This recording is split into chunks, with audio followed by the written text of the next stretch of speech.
Hey there team, welcome back. So we have the Elves of the Phallus again. Had a quick look through them again, but yeah, well, nothing's changed since 2 days ago. Well, since I recorded the last one 30 minutes. But yeah, nothing big has changed. But this will be the first time I've ever actually seen any Silmarilion dwarves.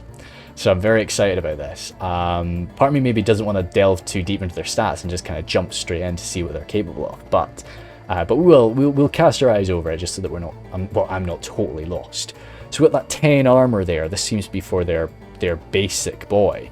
Is a 10 armor guy, which that's again pretty damn high. Spend you're costing for that 635, but yeah. Over there we do have halberds, okay, so we can form a pretty sturdy line, and the halberds do have a shield value as well. That's really nice, and 10 armor, so they'll be able to resist firepower really nicely. Vault warders of Tumunzahar.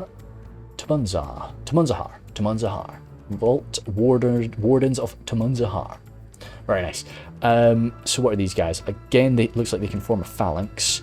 Are they pikemen maybe? Oh god, imagine if we've got pikes and halberds. Fierce. Stone hewers. So these guys are armor piercing. So they've got a much bigger axe, and they're a small unit size. I mean, to be honest, all of these guys are pretty small unit size, and these guys too. That's only like what, 103? Yeah. So 78 for them.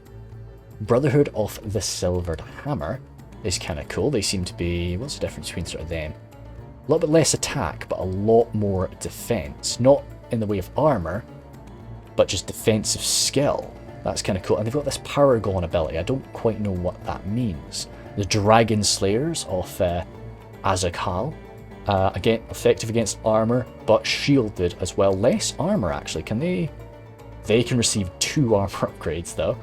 Can the boys? The boys can even receive armor upgrades. Holy smokes. Is that the same all the way along the line? Okay, halberds can't, and you guys can't either. So cool. Oh, jeepers sake. So you could have a very beefy defensive line, and I say that these guys can have like 8. It's like, oh, it's only 8 armor, but you can pack that 2 levels of armor upgrades on them, and then they're effective against armor with that shield.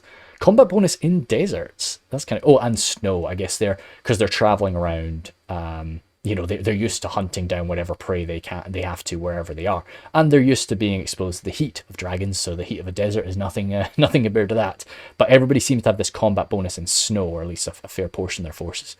The High Thanes of the Halls of Pearl. That's kind of dope. I like that. 16 armor with 2 armor upgrades.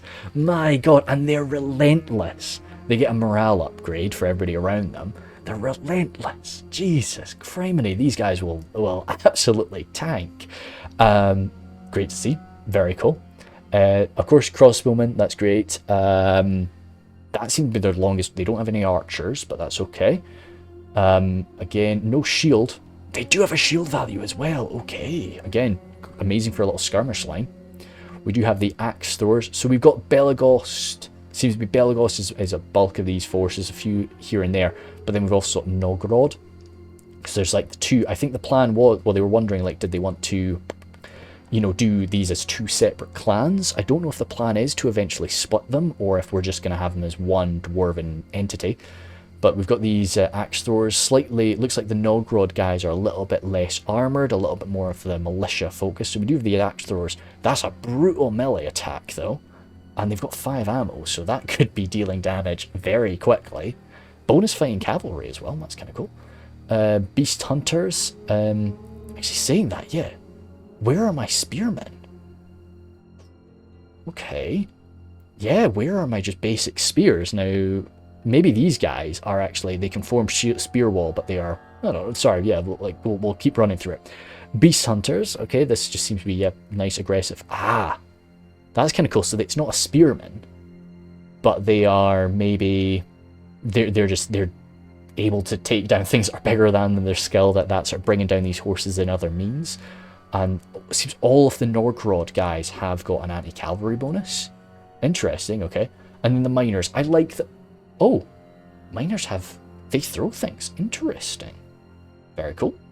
And then lastly, the Iron Legion Engineers. I think, is this, what, is that a ballista or something? Or but either way, it's mounted. So I'm very excited to see these guys. Really, really chuffed to bits. Yeah, we'll jump into that straight away. Hey there, team. Oh, this is a 2v2.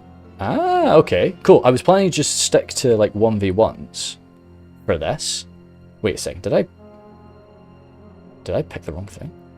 Don't think so. Oh, Doriath is over here. We'll see. I'm sure that dwarves are involved in this scrap in some capacity. But yeah, okay, cool. Anyway, Doriath, a faction that I do have a decent grasp with. Oh, they've definitely had a different. They've had a bit of a change, or maybe this is like an armor upgraded look. God, I love this. I don't even know what you'd call that. Just the golden sort of trim around the helmet. It seems too much. I wouldn't want to call that a trim because it actually extends out past it. But yeah, ranges of the girdle there next to them. Shield bearers of Region, and more shield bearers of Region. Doriath used to be my, when I used to play, you know, a bit more Silm back in the day. Doriath was my go-to. They were my sort of the faction I was half decent with. Oh, big mushroom, nice. Just because I guess at least the way that I played them, I could make them quite normal. I don't know if that's the right vibe. But yeah, it's quite. This map feels familiar. It feels very familiar. Like it feels like there should be a little settlement there or something like that. Yeah, is it? Is it the map? And they've. Oh well. Anyway, either way, nice map. Don't quite know what colours we've got here. I'm suspecting that this grey is for the dwarves. I should actually anything. So I had a look before with the phallus, so we'll just see if there's anything that's crazy sort of out of the ordinary, but I don't believe so. We've got a catapult, so this is the first time we're sort of seeing artillery. So it looks like the warriors of Eggrest are the guys that are mounting the catapult. So it's quite nice. That's something that we've got going on with Reforged as well now. The catapult crew are no longer going to be sort of fodder. Catapult crew are going to be sort of half-decent fighters. So I'm quite excited to see how that sort of changes the game a little bit. But that's something that Silm has sort of always been doing. Shield bearers here. And anything absolutely wild. As I say, I know that I've not looked through these since I've started doing these little videos, but as I say, Doriath is something that I think I've got a decent grasp with. So we should be alright. What we got up against are the Grey Elves of Mithrin. So yeah, we had looked at these guys as well quite recently. Looked like he's got his hewing guildsman. These guys I was really quite impressed with before, so we'll see if they're able to sort of deal with quite a powerful foe in the form of the Elves of Doriath. Behind them, some hunters. Anything absolutely wild? Yeah, these shore riders as well. I was chuffed to bits with them.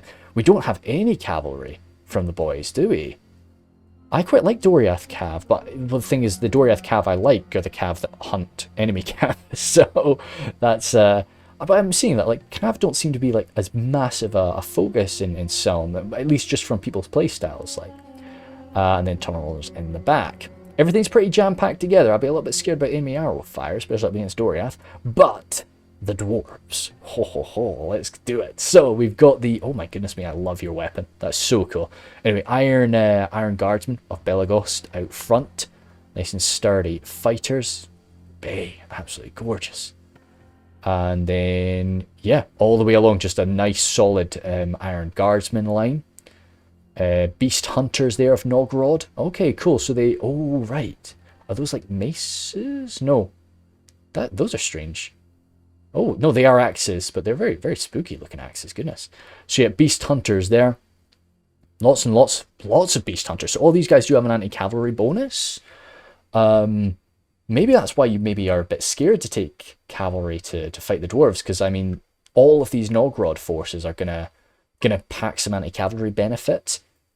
Oh, I like that they're just holding them all in their offhand. Yeah, that's pretty dope. And in the back there, this is a... What do you guys have? Oh, wait, are you shooting? What are you? Oh, yeah, no, you do. You do have a sort of crossbow. Looks like a nice sort of repeating crossbow that they've got on top. And they'll be able to sort of rattle through. Okay, cool. So I imagined it was maybe like a longer range artillery piece, but no, that looks more like a sort of get up close and personal, sort of rattle through you. Ah, good. So we got the Vault Wardens of Tumunzahar. So this is pretty dope. Yeah, nice pikeman there. And that sort of confirms it for me. Yeah, we don't have a standard spearman. But the argument, I guess, is do we need one? Probably we'll see. Not in this fight, actually. But I'd like to see the dwarves up against, like, Feanor then. Or Feanor's still, like, Cav focused, right?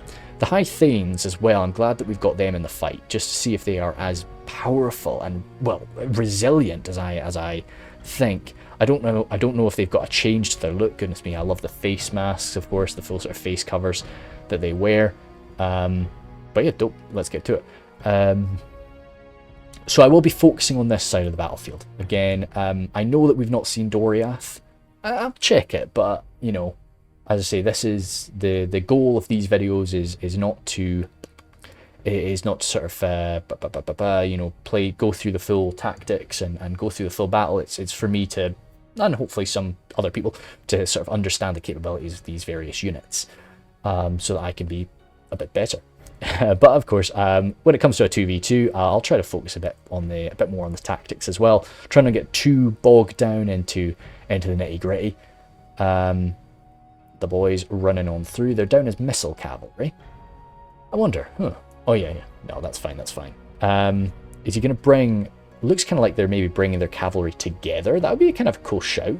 Just keep them tucked in, and try to sort of overpower the enemy like that.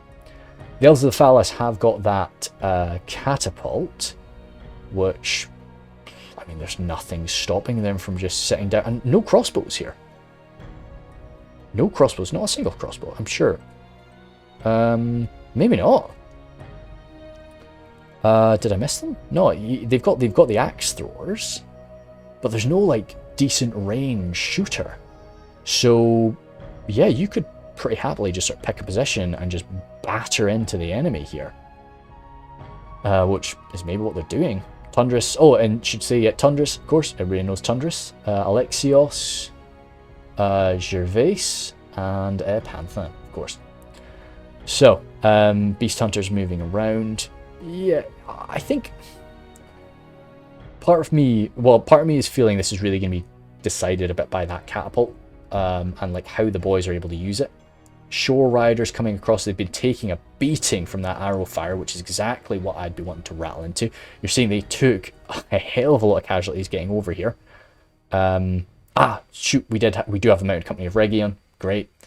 I would have always taken the Mounted Company of Region. Just you can, for me, they're good, cost-effective melee cavalry, which is what you need, especially as Doriath, when you generally have pretty reliable melee infantry and good archers. You don't want to screw it up. You don't want to get it screwed up by having some cavalry rain hell on you.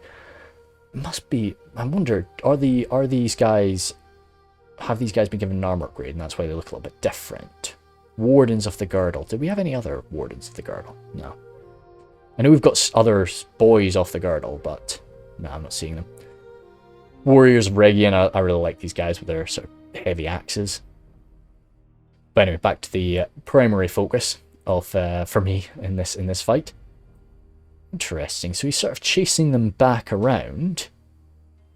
No, I think maybe Tundris is trying to hide these guys in the forest, but it's going to be a struggle. But he's got them spread out. They're lightly armored, they're unshielded, lightly armored for a dwarf, and they're unshielded. So they are going to get picked away at pretty quickly by that arrow fire. But if Tundris can get all of this ammunition used up at maximum range against a unit that's spread out, I'm sure Tundris, and a unit that has ammunition, a unit that is mainly useful for its ammunition, I'm sure he'll be okay with that. He is sending over these Beast Hunters to the left, but that might just be repositioning. I think it maybe looks like the boys are just going to try and sit and weather the storm for now. Wait for the enemy to sort of slip up a little bit, but I'm expecting Tundris to kind of do a, throw himself forward wildly at some point to just overwhelm the the attacking forces here, as the case may be. Sentries holding back for now. Well, yeah, well, that's their job, to guard. More sentries coming over from Alexius down to these lines. We've got the engineers rushing up. Just into range, okay. Oh, cool, so he's got a... I see, okay, so it's basically 3 crossbowmen on it. Is that how they basically do this? Ah, okay, cool, so that's not really a vibe. They don't have like a cannon or an artillery piece. This is some heavy crossbows that they're just battering away with. Let's see how effective they are. That's quite long range. Holy smokes, that really is quite long range. Yeah, okay. 61 here. Are we going to give this another go? No. I was wondering how much damage they were actually doing there. I always wonder. Okay, cool. So I'm wondering, is the primary focus of that thing to do range damage or do melee damage? You know, like melee damage as in like charging around as a chariot does, you know, or is it largely there for that high damage crossbow or so on? So we'll see. But right now, I don't think it's something that the boys are going to be too worried about. As Gervais comes, the enemies from the previous fight now allied together, coming crashing forward into Alexius here.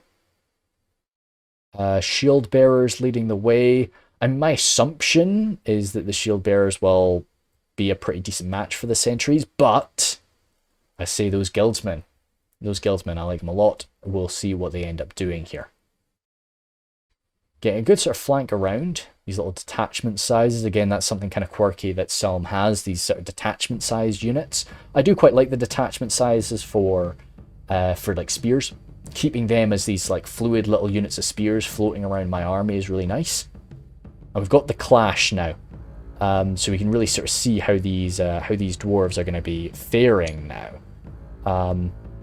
So I'll take a shot of that, but I might, if I see something like very, very dwarven later, I might focus in on that. So, Aaron Lim, something that I view as like a pretty damn good man-at-arms, going toe-to-toe with these guardsmen. And sort of, they were winning at first, but you can see they've sort of been held back a bit, and they're not all getting stuck into the fight. We've got these Brotherhood of the Silver Hammer, or Silvered Hammer, are coming forward now. Do they use a little... Oh god, their swords are really cool. That little sort of, negative space, I think we call it. Where it's basically the holes in the swords. Javelins coming into the pikes, absolutely perfect. Just sort of what we're needing. Let's go to 0.6, because this is happening quite fast. This is quite fast for a 2v2. And I really want to see just how well the dwarves hold these front lines. Oh, I love that shield. Just the little shape. It's not a circle, it's not a... Yeah, but that's nice. Just so it's a bit more mobile, you can move, twist it around as you need. And over here, okay, the Aaron Lim are kind of struggling, but the Thanes are in that fight. Goodness me, I suspect that they are absolutely daunting to try and scratch. But it's clear that Panthan has taken, quite a sturdy force, because he knows he's got to actually go toe-to-toe with these guys. So he's taken the Aaron Lim, he's taken, a lot of this better quality melee infantry just to try and do that. Over there, the Spearmen of Berthomba are really struggling to scratch those dwarves. Yeah, so wherever we don't have the Aaron Lim, we are kind of on edge. The Marines there, up against the lighter armoured Beast Hunters. Of course, these Beast Hunters seem to be, anti-cavalry a bit. So they're doing not too bad there, but we've stretched the line out. We're getting javelins into these Iron Legion. Looks like Tundras has spotted that now, but he didn't spot it super duper quick. So they're going to try and scurry away. Maybe they were positioned over here to try and get some good shots, which that is a nice shot. Sort of straight down that line. Not their body piercing, of course. Interesting. Vault Wardens getting surrounded there, but still having victory seems certain. But I guess up against, the Warriors of Eglarest are not bad quality for sure. But that's quite a surprise to me. Beast Hunters in behind them. I suspect we're going to get a bit of a break there soon. me zoom on over a little bit more. Axe throwers still just trying to unleash hell. These guys probably the ones that got picked apart by arrow fire. Oh, arrow fire to a few of them, it looks like. More beast hunters just trying to slow this force down. But the Warriors of Eglarest, not really the most aggressive force in the world. They'll do their killing, but we maybe need something to have victory here a bit faster, a bit more aggressively, so that we can try and turn over the dwarven line. Still busting this down. Yeah, I'm just surprised with the Vault Wardens. I guess having that that armor value is just really, really helping them out. Goodness me, again, sort of with the face coverings, awesome. I really do like that vibe.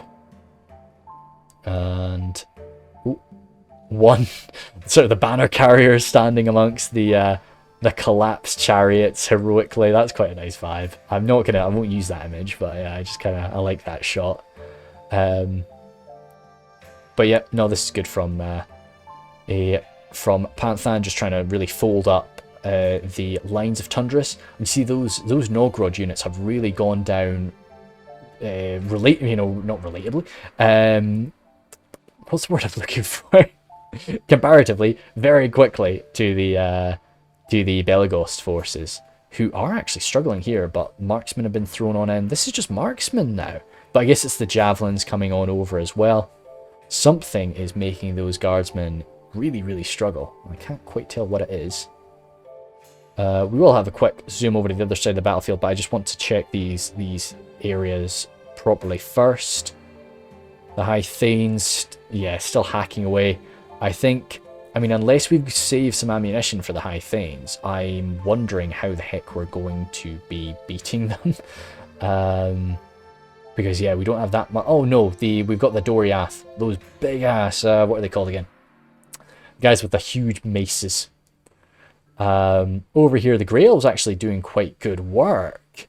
The Tunnel Runners are exactly sort of what I'd want. Yeah, up against the likes of the Warriors of Region. Oh. So Announcer is not too happy with what's going on with the Elves of the Phallus. But he's also, happy with the enemy's situation, I suppose.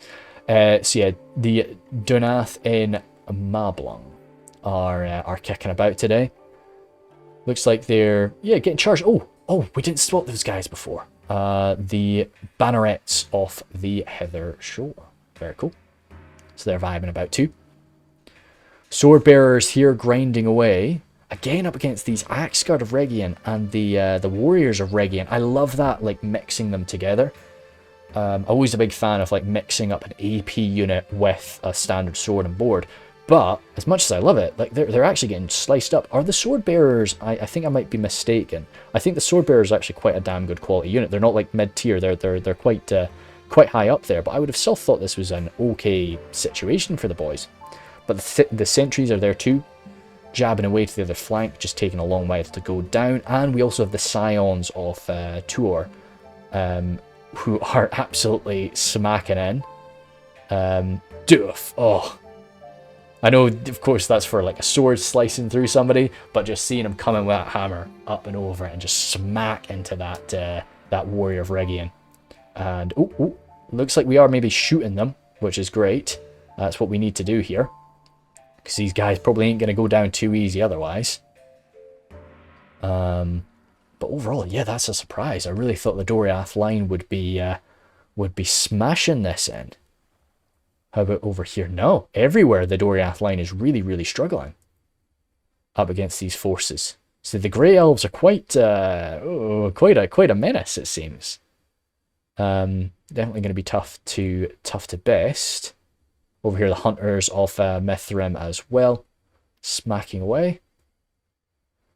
These brothered off the silvered hammer, not silvered shield. Almost went for. They're not liking it right now. Oh, that's to do with javelins. Okay, I was thinking, like, mates, come on. This is quite a nice fight for you, I would have thought. But no, they're getting hammered up by javelin fire. These, oh goodness me, oh, they're gorgeous. I've not seen these guys. Tyrion Lestanin. But yeah, cool. So they were unleashing a bit of range damage. Couldn't really see if it was, looks like axes. You can see them holding multiple axes in their offhand. but they can come on in now. Oh, when they run out.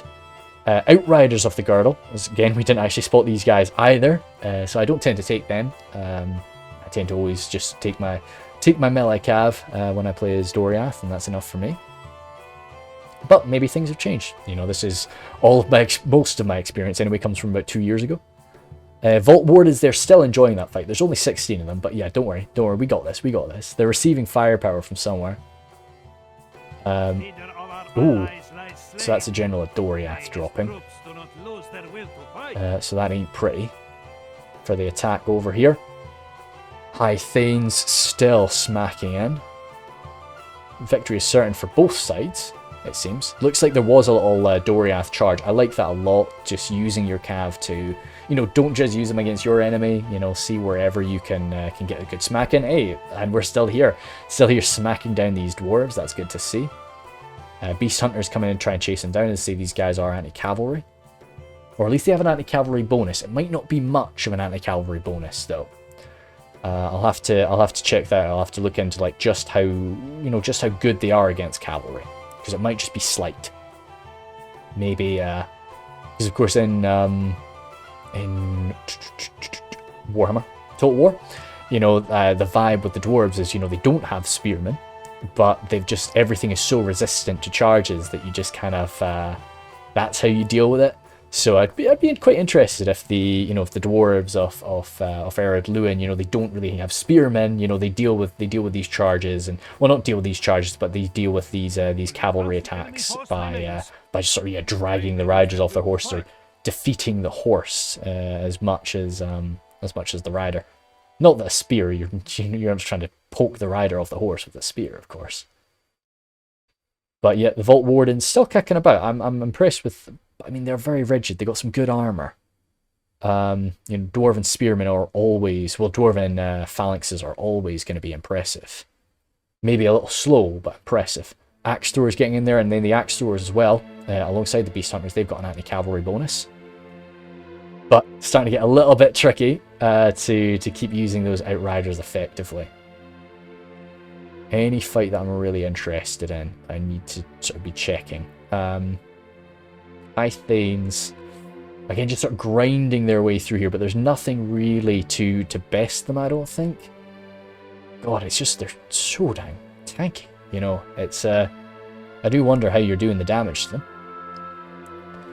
them. Over here, Tyrion Lastdanen. Just, yeah, still grinding down through the Hunters of Mithrin. Doing okay for now, but when something else comes in, they might be really struggling. The Catapult Crew getting engaged in the fight now. Maybe good. Okay, that was both units there breaking, so that was a good little win. If they can gather their forces together, blue team is definitely not done yet. Axe Guard of Regian here. Just, yeah, still smacking away, but those guildsmen might be a bit beyond their abilities. And sword bearers too. Over here, yep, shield bearers of Regian. But it's just having this sort of cav dominance. I know there's still some of these shore riders kicking about, but having a bit of cav control is really saving them a bit now. But yeah, final break there on this far right flank. A lot of these grey elves are just going to get together and be able to reorganize. See what they can do. But can Panthan finish up the last of the dwarves, which I think, I would say yes. Okay, we've still got javelins. We still have javelins for those things. It looks like Doriath is kind of chucking himself in a melee with them, though. I want to be... Arguably, I wouldn't want to put anything more into melee into this area if I still had javelins. Maybe I'm out. It's very possible those Marines have just used... No. Oh, some of them are still holding, but some of them have taken their blades out, so I think it's maybe... It's either not, or it's barely any. So they just seem to be coming on in. I don't see you getting a break from these High Thanes. But if you can just throw yourself into them, try and whittle them down... Oof! What the heck was that? Where did that come from? Oh! We stopped the engineers! The engineers are still kicking about. We still have one. Just doing a little drive-by. Slamming some shots out, very good. Yeah, Outrider's still kicking. Over here. And again, just, yeah, I guess showing the resilience of these dwarves, as we'd expect. Oh, he just jumped. Good man. He died midair. Poor Doriath Rider. Ah, we do have some shots coming. Axe throwers. Okay, from Tundras. Just getting these backstabbing axes. That's a bit nasty. Yeah, that's going to be kind of painful, but... and he is going to go answer to it. Yeah, no, you've got 2 units there. It's fair enough. But that's going to let the Vault Warders win that fight then. They're going to be able to beat down the last of these marksmen and Marines. Oh, no. Okay, they were running right past them, but that did end up causing a break. As the Grey Elves have come screaming on down. Nice, okay, cool. So I do feel like I'm getting a grasp of some of the factions here pretty quick. I'm excited to see another Dwarven fight. I don't think I've got any Dwarven fights saved up. Maybe I'll try and play the Dwarves myself at some point. You know, we'll see. Cool, so I'll check how many videos that is. My plan was a full week. So if that's 6, which I think this should be the 6th one, then I should have one more, which I'll do my final fight with Panthan. If it's not that, then we'll see. But I don't know, a 2v2 might have been a nice way to sort of finish it off, but I'll have a look at what factions are involved in the other ones, and if there's a faction that I haven't seen yet, I might do that. I might still do that one. But if they're all factions that I've gone through at some point, then I'll just do my final 2v2 with Panthan, and then that'll be the end of little Silm week. So I do definitely want to do some more Silm recordings. I want to do a proper, maybe try and play through a Silm Siege. But yeah, we'll have to see what comes. So yeah, if you do want to send me something, I always appreciate it, but just keep in mind I don't have that long left. I will let you know whether or not I will be able to get it done. But oofed, little charge in there, quick little charge from the Outriders. I don't think they dropped any of the Thanes, but they gave it a damn good go. And then the Shore Rider came in to just help mop up the last of them. Oh, sort of got stuck there for a second, my Rider. But yeah, so feel free, as I said, to send me something. I appreciate it, but probably because I struggled enough to get this version of the test patch working for me. My own silliness, nothing to do with the complexity of doing so. But I don't really want to jump between patches. So if you've got something for me, then please try and make it on this version or this version of the test that we've got right now. Hopefully, I'm hoping to get these videos out maybe the week after, so hopefully just a few days after I finish recording. So that it's still pretty active in my mind, and also I can get then some advice from anybody, because I've had various questions as we've been playing, as we've been going through, that I could use some answers to. So no point in really putting all these out while I'm away in Africa, and then you have to, you know, there's nothing I can really do because I do not think I'll be able to play much. Maybe, you know, it'd be nice, but I don't believe so. I think I will be a bit busy, or probably the internet connection is going to be a little bit off. But yeah, we'll see.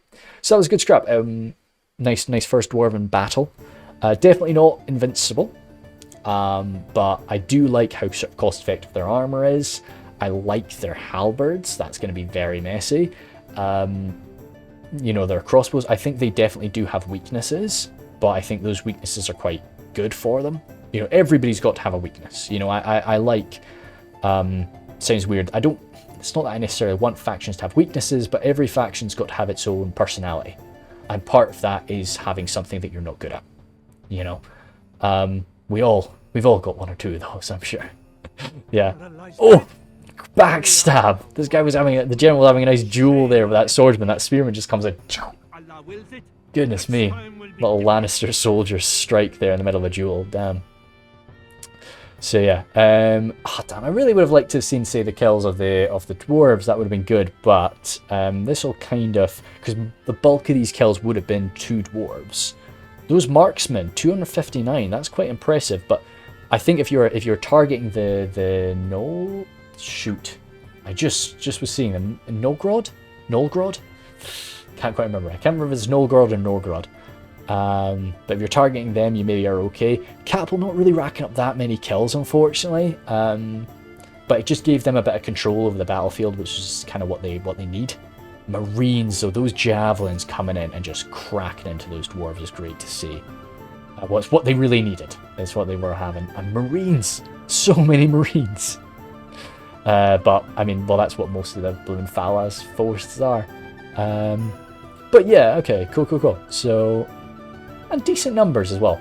But you kind of expect, you know, Silmarillion is a vibe where we've got most of the factions are elves, or you know. Well, elves. Yeah, most of the factions are elves, so everything's about that sort of numbers-wise, apart from some human factions that can really pack on the numbers, and of course the orcs. If the orcs want to, they can take hordes. But yeah, cool. So tomorrow should be the final, unless I've got something really quirky. Then tomorrow should be the final one out of these little 7 videos that I'm putting out just to, you know, get a feel for Sil. Cool. Thank you guys very much, and I will see you later.